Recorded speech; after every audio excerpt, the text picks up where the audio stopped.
After a 24-21 devastating loss to Troy back in September put LSU in a seemingly deep 3-2 hole, the Tigers clawed their way to finish the season 6-1. Their last contest, a 45-21 victory over Texas A&M, where almost all parts of this LSU team appeared to finally come together. Tigers started off strong against the Aggies. Russell Gage's first quarter 11-yard receiving touchdown put LSU ahead by 13 points. Senior Darrell Williams had a big night, with his 77-yard run his longest of the night. The run set him up for a 1-yard touchdown, with LSU able to bring their lead to 20 points. A&M was unable to answer the Tigers until late in the second quarter. The defense struggled early in the second half, giving up 2 more touchdowns.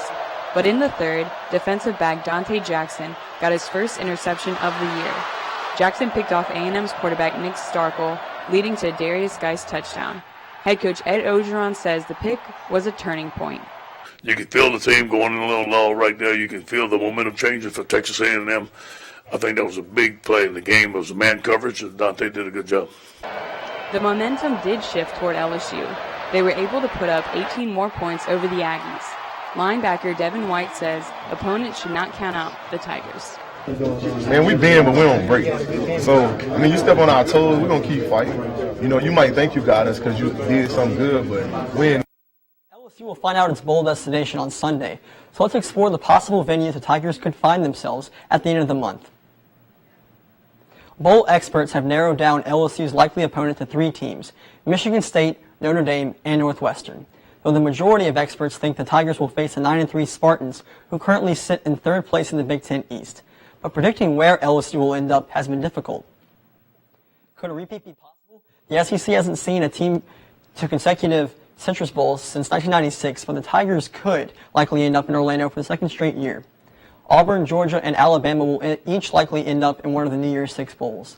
The Citrus Bowl then selects first among the rest of the bowls who it wants, usually one team from the SEC and one from the Big Ten. LSU is the next best SEC team outside of Auburn, Georgia, and Alabama, so it makes sense for the Citrus Bowl committee to select the Tigers.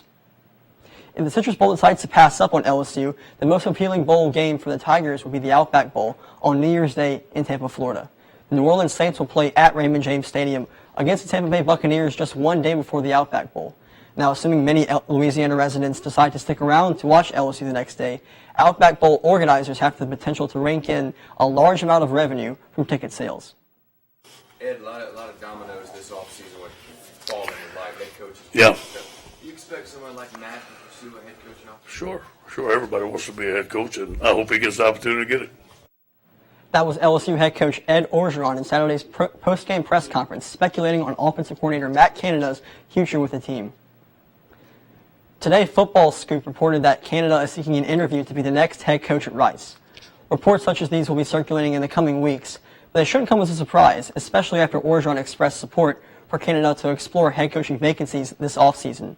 Orgeron didn't exactly see eye to eye with Canada's offensive scheme, and he hinted that he would like to change the offensive style if Canada were to take a job somewhere else. Just as Canada will search for his first head coaching gig, many other jobs have opened up around the country. 4 of those vacancies are in the SEC. Arkansas, Texas A&M, Mississippi State, and Tennessee are all looking to make big hires this offseason. Now, who will land at each school? The Aggies reportedly have Florida State head coach Jimbo Fisher on their radar, a big get that is sure to leave some LSU fans feeling sentimental if the Aggies make the hire. Reports circulated today that Oklahoma State coach Mike Gundy met with Tennessee athletic director about the vacancy in Knoxville. Now, it is still unclear who Arkansas and Mississippi State plan to pursue, but expect some names to drop in the coming days.